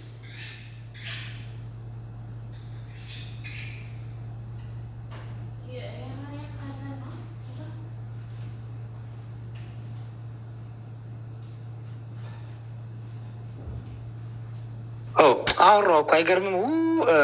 እሺ ዝም አሉ ሳላለሁ እኮ። እሺ መምህር ብሩክ ቃል ስለደከመ ነው ያሬደው። መምህር ብሩክ እግዚአብሔር ይስጥልን፣ ቃል ያሰማልን። ጥሩ ማጠቃለያ ሰጥቶናል። መምህር ኤፍሬም የሆነ ያነሳውንም ከቨር አድርገው በቅዱስ ቁርባን ላይ ያልተነሳ የሚል ነገር ካለ ማጠቃለያ ይስጡን። እግዚአብሔር ይስጥልን። በጣም ግሩም። ይህን ውድ የሆነ ጊዜ ባርኮና ቀድሶ በዓለም ከንቱ የሆነ ሀሳብ እንዳንሳብ እሱን በማሰብና ስለ እርሱ በመማማር ጊዜያችን እንድናጠፋ የፈቀደልን የአበው አምላክ ስሙ ይክበር ይመስገን ለማለት እወዳለሁ። መላከ ገነት ይፍቱ የማይሰራ ኃጢአት። መምህራን ወንድሞች፣ ከዚህ በፊት ሀሳብ ስትለግሱ የቆያችሁላችሁ ታችም ሆናችሁ መልካም ነገር በመጻፍና ጥሩ ጥሩ ነገርን በመረዳት የነበራችሁ እህቶች ወንድሞች፣ እንዲሁ ሁላችን በመንግስተ ሰማያት ያገናኘን። ይህን ካልሁ ወደ አንዳንድ ጉዳዮችን ላንሳ። በጣም አጭር ደቂቃ ነው የምቆየው። ወንድም ዮናስ አሁን ያነሳው ጥያቄ በከመ አድመውኪ እያለ እንትንኩ እጽ ከማሁ ድምህ ለወርሁ ይችን እጽ እንዳደማሻት እንዲሁ አንቺም በየወሩ ስትደሚ ኑሪ የሚለው እርግማን ሔዋን ዕፀ በለስን በበላሽ ጊዜ የተሰጠ እርግማን ነው። በኋላ ግን ይህ እርግማን በዘመነ ሐዲስ አልቆመምና ምንድን ነው የሚል ነው። እንግዲህ ዮናስ ዮኒ እንደምታውቀው ክርስቶስ የመጣው ዘላለማዊ ሕይወት ለመስጠት ነው። ጊዜያዊ ሕይወት ለማስተካከል ብቻ አይደለም። ጥረ ግረ ብላ ተብሎ አዳምም ተረግሟል እንደሚታወቀው። ዛሬም ያ ጥሮ ግሮ መብላት ክርስቶስ ስለመጣ አልቀረም። ቆፍረን እንጂ ከሰማይ እንደ እስራኤል ህብስት ወርዶልን አይደለም የምንመገበው ማለት ነው። እና በዘመን አዲስ ግን ያ መርገም ሳይሆን አበባ ሆኗል ማለት ነው። ከአበባ ቀጥሎ ፍሬ እንደሚታይ ሁሉ አንዲት ሴት የወር አበባ በምታሳይበት ጊዜ በቃ ደርሻለሁ ነው። አሁን ቢዘር ማብቀል መጽነስ እችላለሁ ለማለት ለምልክትነት ተለውጧል ማለት ነው። በዘመን ሐዲስ ህይወት ሆኗል ማለት ነው። እና በዘመነ ብሉይ መርገም ሆኖ የነበረው ማለት ነው። ወደ ዋልንበት ልሂድና በጣም የገረመኝ ብዙ ሀሳቦች ሲነሱ ውለዋል። እንግዲህ አንዱን ስንሰማ አንዱ ሲያልፍ እየሆነ ሁላችንም ቃለ ሕይወት ያሰማልን ብያለሁ። ወንድሞቻችን በጣም የተጎዱት የሰውን ጽንሰ ሀሳብ ወይም ሰው የሚባለው ፍጥረት የመጣበትን ተፈጥሮ ካለመረዳት የገጠማቸው ችግር ነው ብዬ አምናለሁ። የሰው ልጅ የተፈጠረው በተዋህዶ ነው። የሚያምነው በተዋህዶ ነው። በኋላም የሚኖረው በተዋህዶ ነው። ተፈጥሮው ተዋህዶ ነው ማለት ነፍስና ስጋ ተዋህደው የሚንቀሳቀስ ፍጥረት ነው እያልሁ ነው። ነፍስና ስጋ ሰው ለመኖሩ የማቴዎስ ወንጌል ጥቀስልኝ እንደማትሉኝ ባለሙሉ ተስፋ ነኝ። ነፍስ የሌለው የሚንቀሳቀስ ስጋ ስለሌለ ማለት ነው። አሁን ልብ ብላችሁ አዳምጡኝ። ሰው የሚባለው ፍጥረት በተዋህዶ የተፈጠረ ነው ማለት ከአራቱ ባህርያተ ስጋና ከሶስቱ የነፍስ ባህሪ የተፈጠረ ፍጥረት እሱ ሰው በመባል ይታወቃል። እና ይሄ ሰው ነው። የሚያምንም በተዋህዶ ነው። በዘመነ ሐዲስ የሚያምነው ተዋህዶ የመለኮትን ከስጋ መዋሃድ ነው። በዘመነ ብሉይ የሚያምነው ተዋህዶ ደግሞ ከእግዚአብሔር ባለመለየት ይኖር የነበረ ያቺ በገነት የነበረችው ሕይወት ናት። አሁን ልብ በሉ። ሰውን እግዚአብሔር በገነት ፈጥሮ አኖረው። በገነት ሲያስቀምጠው ገነትን አጣ። ገነት በነበረበት ሰዓት የተሰጠው ትእዛዝ ነበረ። ያ ትእዛዝ ምንድን ነው? ኦሪት ዘፍጥረት ምዕራፍ 2 ቁጥር 17 ላይ ስታነቡት በገነት ያለውን እንጨት ሁሉ ብላ ብሎ ፈቃድ ሰጥቶታል። ነገር ግን አንዲት እጽ እንዳትበላ ብሎ ደግሞ ከልክሎታል። አንዲት እጽ ደግሞ ብላም አትበላም አላለውም። ያቺ እጽ ዕፀ ሕይወት ናት። የዋልንበት ትምህርት እዚህ ላይ ነው። ዋናው መቆሚያው ይሄ ነው። ያቺ በገነት ያለችዋ ዕፀ ሕይወት አዳም 1000 ዓመት በገነት ከኖረ በኋላ ያችን ዕፀ ሕይወት በልቶ ከርግና ታድሶ መንግስተ ሰማያት ይገባ ነበረ ነው። በገነት ለዘላለም አይኖርም። የሚኖረው ለ1000 ዓመት ብቻ ነው። ይህ 1000 ዓመት ሲፈጸም ዕፀ ሕይወትን ይበላል፣ መንግስተ ሰማያት ይገባል። ማን? አዳም እና ልጆቹ ማለት ነው። አዳም ግን 1000 ዓመት ሳይመላው በረጅም ዘመን ሳይቆይ ገነትን የሚያህል ቦታ እግዚአብሔርን የሚያህል ጌታ አጣ፣ ወረደ ማለት ነው። ከገነት ወጣ። ከገነት ሲወጣ ዳግም ያችን ዕፀ ሕይወትን ሄዶ እንዳይመገብ በመላእክት በኦሪት ዘፍጥረት እንደምታነቡት ተዘጋጅ፣ ተከበበች ማለት ነው። ዕፀ ሕይወትን አግኝቶ በልቶ መንግስተ ሰማያት የሚገባበት በሩ ዝግ ሆነበት። ያችን ዕፀ ሕይወት ስላጣት ገነትም ከእርሱ ስለተሰወረችበት ለእጽዋት ለአራዊትና ለእንስሳት መኖሪያ ወደ ሆነችዋ ምድር ስለመጣ ስለመጣ የሰው ልጅ ያኔ እግዚአብሔር ሰውን ይታረቀው ዘንድ ሲሻ ባህሪውን ተዋህዶ በምድር መጣ። በምድር ሲመጣ ቅዱስ ኤፍሬም ዘሐሙስ ውዳሴ ማርያም ትርጓሜ ሲነግረን ዳግም ከፈለነ ንብላ እምፀ ሕይወት ይላል። ዳግመኛ ከዕፀ ሕይወት እንበላ ዘንድ እድል ሰጠን አለ። ዕፀ ሕይወት የተባለ ዳግመኛ ዳግም ነው የተባለ ልብ በሉ። የቀደመችው ዕፀ ሕይወት ገነት ናት፣ ጥለናት መጠናል። ዳግመኛ ዕፀ ሕይወት በምድር ተተከለ፣ ከድንግል ተወለደ ነው። ማን? ዕፀ ሕይወት ክርስቶስ ዳግም ከድንግል ተወለደ። ዳግመ ከፈለነ እንብላ እምፀ ሕይወት፣ ዳግመኛ ከዕፀ ሕይወት እንድንበላ ሰጠን አለ። ራሱን ሰጠን ማለት ነው። ማን? ክርስቶስ። ምንን ሰጠን? ዕፀ ሕይወት። ዕፀ ሕይወት ማን ነው? ራሱ ክርስቶስ ነው። ያችን ዕፀ ሕይወት ካልበሉ መንግስተ ሰማያት መግባት እንደማይቻል ሁሉ ዕፀ ሕይወት ክርስቶስን ካልተቀበሉ መንግስተ ሰማያት መግባት ፈጽሞ ፈጽሞ ፈጽሞ አይቻልም። ይህ ዕፀ ሕይወት ምድር ላይ መጥቶ ተተከለ፣ በድንግል ማኅፀን በቀለ፣ ባሕርየ ሥጋን ገንዘብ አደረገ። 33 ዓመት ምድርን በኪደተ እግሩ ቀደሰ።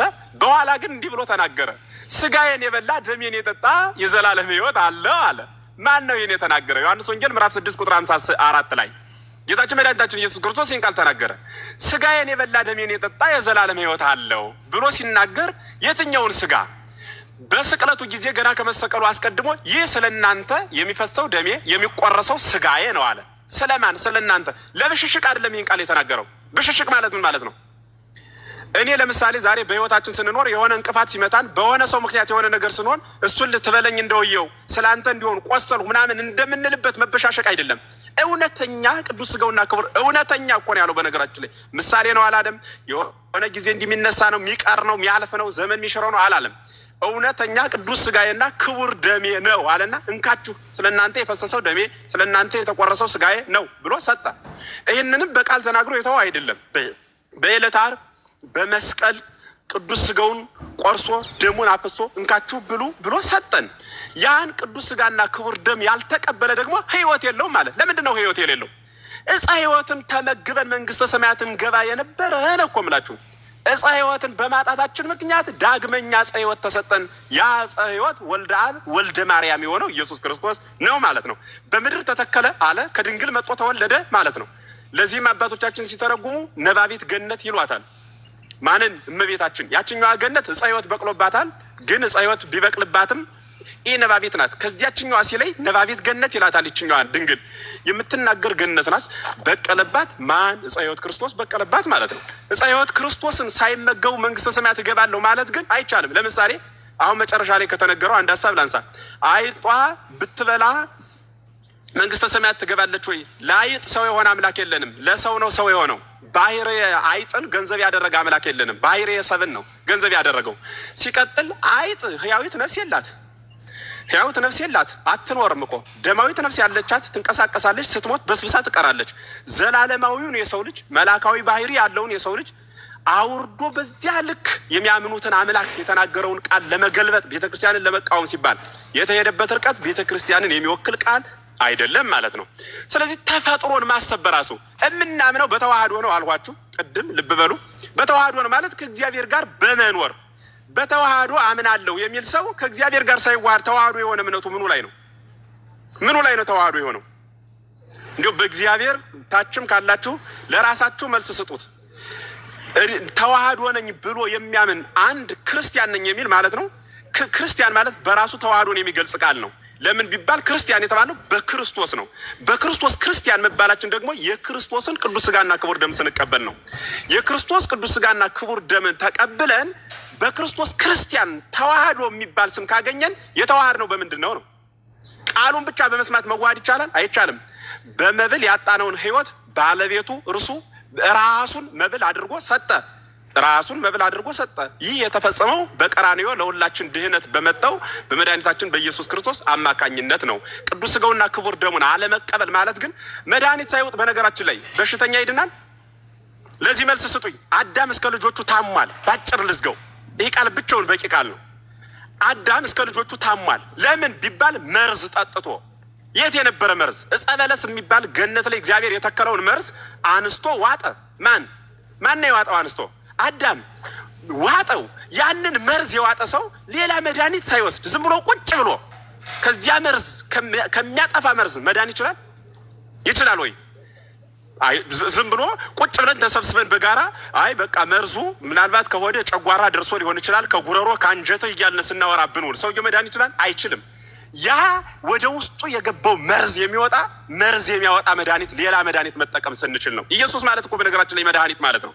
መድኃኒት ማለት ተመልከቱ፣ መድኃኒት ከቆላና ከደጋ እንጨት እንደሚቀመም ሁሉ ከመለኮትና ከትስብእት ተቀመመ። ማን? ስጋና መለኮት የተዋሃደው በመለኮትና በስጋ ተዋህዶ ተገለጸ። ማን ተገለጸ? ኢየሱስ ክርስቶስ። ኢየሱስ ማለት መድኃኒት ማለት ነው አልኋችሁ። መድኃኒቱ መጣና ተቀመመ፣ ተበጠበጠ። ስለዚህ አዳምና ልጆቹ ገነት ላይ ውጠው የመጡትን መርዝ ያ መርዝ የሚወገድበት ያ መርዝ የሚረክስበት የመርዙ ማርከሻ አንደ በቅ የሆነ እርሱ ከድንግል የተወለደው ክርስቶስ መጣ እኮ ነው የምላችሁ። ነሳ ደዌ ነው ጾረ ማመነ። ከዚያስ የእኛንን በሽታ እኛ የዋጥነውን መርዝ በራሱ ላይ ተሸክሞ በጲላጦስ ፊት ቆሞ በመስቀል ተሰቅሎ እርሱን መድኃኒት አድርገን ዋጥ ነው ማለት ነው። መድኃኒቱን ሳልወጥ በውይይት ብቻ የዋጥሁት መርዝ ይፈርሳል እያሉ መናገር ግን ራስን ማጀል ነውና መድኃኒት ክርስቶስ ነው። ኑ ቤተ ክርስቲያን ደግሳለች፣ ኑ ሀቤ እያለች በረጅም ስብከት ትጣራለች። ሁላችሁም ኑና መድኃኒት ክርስቶስ መድህን ዓለም ስሙም እኮ ያለ መድኃኒት እኮ ነው። መድኃኒት እኮ የሆነው መጥቶ ቀራንዮ ላይ ታርዶ እኮ ነው። ቀራንዮ ላይ ራሱን አወራዶ እኮ ነው በፈቃዱ። እሱን ምስጢር መያዝ ይጠይቃል ነው። ወንድሞችን በጣም ያደነቁበትና ያመሰገኑበትን አንድ ምስጢር ልናገርና አልጨርስም። መድኃኒት ክርስቶስ በቤተ መቅደሱ የሚደረገው ቅዱስ ስጋና ክቡር ደም ውላጤ ብሎ መናገር ይሄ በጣም ፍጹም ነውር ነው። ስንዴው ተለውጦ የጌታን ስጋ ይሆናል። ማን ነው ወይኑ ተለውጦ የሚባል ትምህርት በቤተ ክርስቲያን የለም። በጣም ወንድሞች በጥንቃቄ ሲናገሩ ስለነበር ገርመውኛል። እግዚአብሔር በሚያውቅ በጣም ማለት ነው። አንባቢነት ማለት ይሄ ነው። መረዳት ማለት ይሄ ነው። ተለውጦ አይደለም፣ ከዊን ነው፣ መሆን ነው፣ መለወጥ አይደለም። ልክ እንደ አሁን ለምሳሌ የጌታ ማየገቦ ይሆናል ስንል ውሃነቱን ለቆ አይደለም። ውሃ እንደሆነ በህድረተ መንፈስ ቅዱስ አድሮበት ምን ይሆናል ማለት ነው? የሚያድን የሚፈውስ ከክርስቶስ ጋር የሚያሳትፍ ውሃ ቅዱስ ውሃ እንደሚባል ሁሉ ይህ የክርስቶስ ቅዱስ ስጋና ክቡር ደም ደግሞ የምናየው ህብስቱ ህብስትነቱን ሳይለቅ ወይኑ ወይንነቱን ሳይለቅ የክርስቶስ ቅዱስ ስጋና ክቡር ደም መሆን ካዊን ማለት ነው። ዮሐድ ቅድም በደንብ ጠበቅ አድርጎ ሲናገር ሰምቼው ደስ ብሎኛል በጣም። መሆን ነው፣ ውላጤ የሌለበት መቀየር የሌለበት ማንነቱን ሳይለቅ ግን ደግሞ እግዚአብሔር የሆነ ማለት ነው።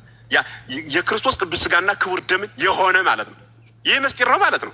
ስለዚህ በጣም ወንድሞች እንዲህ የሚያስጨዋችሁ ቤተክርስቲያን በጣም እንዲህ የሚያደርጋችሁ ህመሙ ነው። የህመም ደግሞ ዋና ፍቱን ፈውስ የሚሰጠው መድኃኒት ነው። እርሱ ደግሞ ክርስቶስ ነው። ኑ በቤተ መቅደስ ተዘጋጅቷል። እርሱም በጋራ ተቀብለን ርስት አድርገን ለምንጠብቃት መንግስተ ሰማያት እንድንበቃ እግዚአብሔር ሁላችንም ይርዳን ማለት ነው። ያልታጠበ ሕፃን አባቱ ጋር እንደማይተኛ ሁሉ የክርስቶስን ቅዱስ ስጋና ክቡር ደም ተቀብሎ ኃጢአቱን በደሉን ያላጠበ ከክርስቶስ ጋር ህብረት ፈጽሞ የለውም ማለት ነው። ስለዚህ ክርስቶስ ህይወት ነው። ህይወት የሆነውን ክርስቶስ እንድንቀበል ብቸኛው አማራጭ አሐቲ ወደ ተባለችዋ ቤተክርስቲያን መምጣት ነው ማለት ነው። ያስተማረን ይክበር ይመስገን። እናመሰግናለን። ዮኒም ቁጭ ብለህ ስለምትሰማ ጊዜህን መስዋዕት አድርገህ በመካከል ቁጭ ብለህ ቤትህን ከፍተህ ወንድሞችንም እኛንም ከርቀትም ከቅርበትም ሁሉንም ሰብስበህ እግዚአብሔርን ቃል ለመማር ልብህን ስለከፈትክ እጅጉ እናመሰግናለን። ወደምትናፍቃትና ያ የድሮ ድምፅህ እናትና ልጇ ብለህ የምትናገረው ያ ድምፅ በጣም ሁላችን ይናፍቀናል። በቅርብ ቀን እንዲያ እንደምትል ባለሙሉ ተስፋ ነን። እግዚአብሔር ከሁላችን ጋር ይሁን። እናመሰግናለን። እሺ አሜን። መምህር ኤፍሬም ቃሎትን ያሰማለን። እግዚአብሔር ይስጥልን። ደቂቃና ሰዓት ኖሮ ረጅም ሰዓት ቢያስተምሩን ተደሰትን ነበር። ግን እኔና ዮኒ ሚስቶቻችን ይቆጥኑና በኋላ ውጭ ነው የምናድረው እና ከዛ አንጻር ነው። በሌላ ቀን ግን በጊዜ ገብተን በደንብ እንማራለን። እግዚአብሔር ይስጥልን። ቀሲስ ዲበኩሉ አሉ፣ እሳቸው ሀሳብ ይስጡን። ከዛ መምህር እስኪያስ፣ ከዛ ቀሲስ ቴዎድሮስ። አሁን የምንፈልገው እንግዲህ ቀሲስ ዲበኩሉ ማጠቃላይ ይሰጡናል። መምህር እስኪያስ እና ቀሲስ ቴዎድሮስ ግን አጠቃላይ ስለነበረን ቆይታ ብቻ አጭር ሰመሪ ሰጣችሁን እንጨርሳለን ማለት ነው። ቀሲስ ዲበኩሉ ማጠቃላይ ሀሳብ ካሉት በቅዱስ ቁርባን ላይ ይስጡን። እሺ የኔና የዮኒ ሚስቶች ይቆጡናል ሲል የኛዋ መነኩሴ ናት ይልል ነበረ። እግዚአብሔር ይስጥልን፣ ቃልዎት ያሰማልን ሁላችሁንም።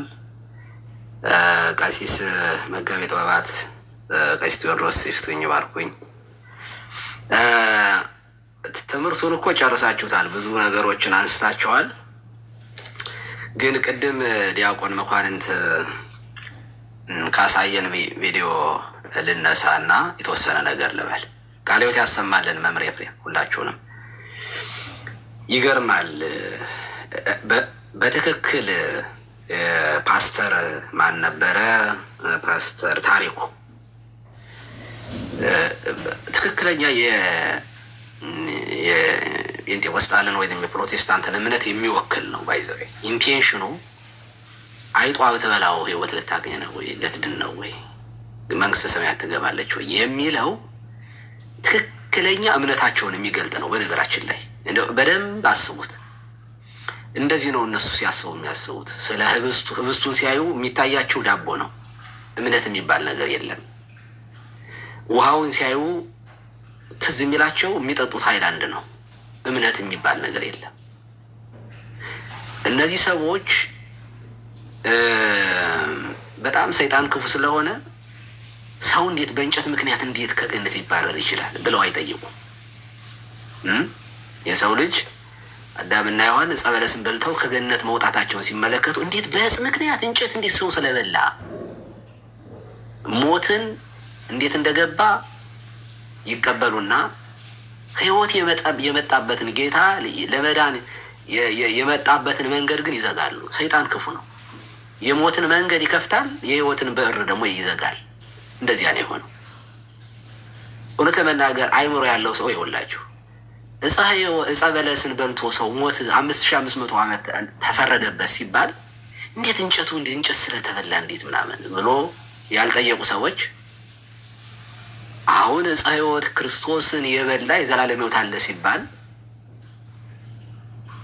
በጣም የሚገርም ነገር ነው። ደግሞ ራሱ ይህ ስጋዬ ነው ይህ ደሜ ነው። የሰው ልጅ በመብል ምክንያት ጠፋ፣ በመብል ምክንያት መዳኛውን አደረገው። ሲጀመር ዕፀ ሕይወት በገነት ውስጥ ዋብቆ ለእግዚአብሔር ሰለስተ ዕፅ የሚለው እና እኛ ግን እንዲህ እንላለን። በነገራችን ላይ አይጧ ስለበላቸው ሕይወት ታገኛለች። እምነት የሌለው ነገር ነው። እኛ እኮ ስለ እምነት እኮ ነው የምናወራው፣ በእምነት ስለሚደረግ ነገር እንጂ የምናወራው እምነትን አስወጥቶ ጥምቀት እኮ ውሃ ነው። እምነት ከሌለው ቅዱስ ቁርባን እኮ እነሱ እንደሚያስቡት እውነትም እንደዚያ እኮ ነው። በእኛ ቤተክርስቲያን አባቶች ሰው ንስሐ ገብቶ እንደሚገባ ባይቀበለው ያ ህብስት ሰውየውን ወደ ውስጥ ገብቶ የሚጠቅመው አይደለም፣ መስክ ውእቱ ነው የሚሉት። ለማንኛውም እንዲህ በአባ ሕርያቆስ ስለዚህ ስለ ቅዱስ ሥጋውና ስለ ክቡር ደሙ የሚለው ነገር አለ። እሱን ልንገራችሁ፣ በደንብ ስሙ። ለእነዚህ ሰዎች አይጥ ብትበላው የዘላለም ሕይወት ልታገኝ ነው ለሚሉት ሰዎች በከመ መጻ ወልድ እምሰማየ ሰማያት ለኮንኖ ወለምህረት ወልድ ለመፍረድና ይቅር ለማለት ከሰማየ ሰማያት እንደመጣ ዮሐንስ ወንጌል ምዕራፍ 16 ትዝ ይበላችሁ። ዓለም በልጁ እንዲድን እግዚአብሔር አብ ልጁን ወደ ዓለም ልኳል። በዓለም እንዲፈርድ ሳይሆን ዓለምን እንዲያድን። ግን መጨረሻ ላይ ፍርድን ሁሉ ለልጁ ሰጠ ተብሏል። ክርስቶስ ፈራጅም ነው አዳኝም ነው እና ለመፍረድና ይቅር ለማለት ከሰማየ ሰማያት እንደመጣ ወከማሁ ዝንቱ ህብስት መስክይ ውእቱ ወመኮንን ውእቱ ወመሐሪ ውእቱ። እንደዚሁም ይህ ህብስት ከሳሽ ነው፣ ፈራጅም ነው፣ ይቅር ባይም ነው። ምክንያቱም ህብስቱ ወይንም ስጋው ከክርስቶስ የተለየ አይደለም። ስጋዬ ነው ያለውና ደሜ ነው ያለ የዘላለም ሕይወት የምናገኝበት ነው። ዕፀ ሕይወት ክርስቶስ ነው። ቅዱስ ኤፍሬምም ከፈለነ ዳግመ ንብላ ዕፀ ሕይወት ዘውእቱ ስጋሁ ለክርስቶስ ነው ያለው። ዳግመኛ ከዕፀ ሕይወት እንበላ ዘንድ አደለን፣ እርሱም የክርስቶስ ስጋና ደም ነው ያለው። ዕፀ ሕይወት ክርስቶስ ነው። በገነት መካከል የተተከለው የሕይወት ዛፍ ክርስቶስ ነው። ማእከለ ምድር ላይ እግዚአብሔር ንጉሥ ውእቱ እምቅድመ ዓለም አለ ዳዊት። እግዚአብሔር ከዓለም በፊት ንጉሥ ነው፣ ነበረ፣ ነው፣ ይሆናል፣ ሆኖ ይኖራል። ወገብረ መድኃኒተ በማእከለ ምድር፣ በምድር መካከል መድኃኒትን አደረገ ነው ያለው። ያ መድኃኒት ክርስቶስ ነው። ይቀጥላል። እምዝንቱ ቃል መደንግጽ ትፍራህ ነፍስ ወይ ረአድ መርያሌ ወይ ሰበራን አቅጸልብ ዘውስጥ።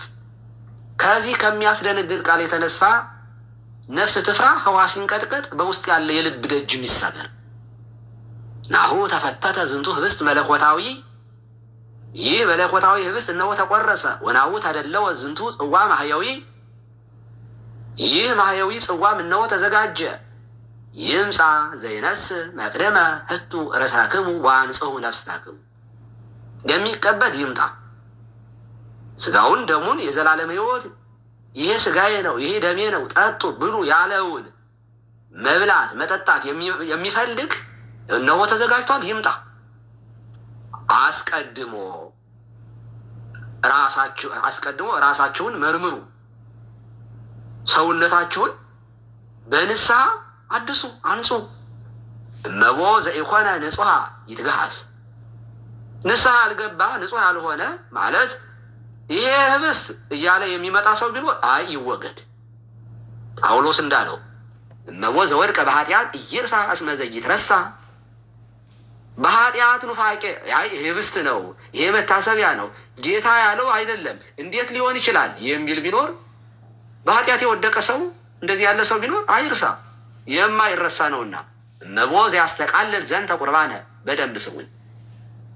ኢይቁም ይትከላ፣ ይህ እንጂ አኮ በክ በከመ ተሬእይዎ ለዝንቱ ህብስት፣ ይህ ህብስት እንደምታዩት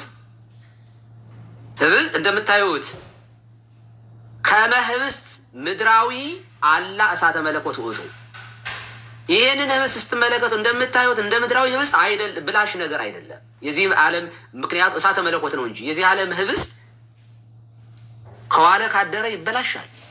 እንደዚህ ህብስት አይደለም። ይህ ህብስት ሰማያዊ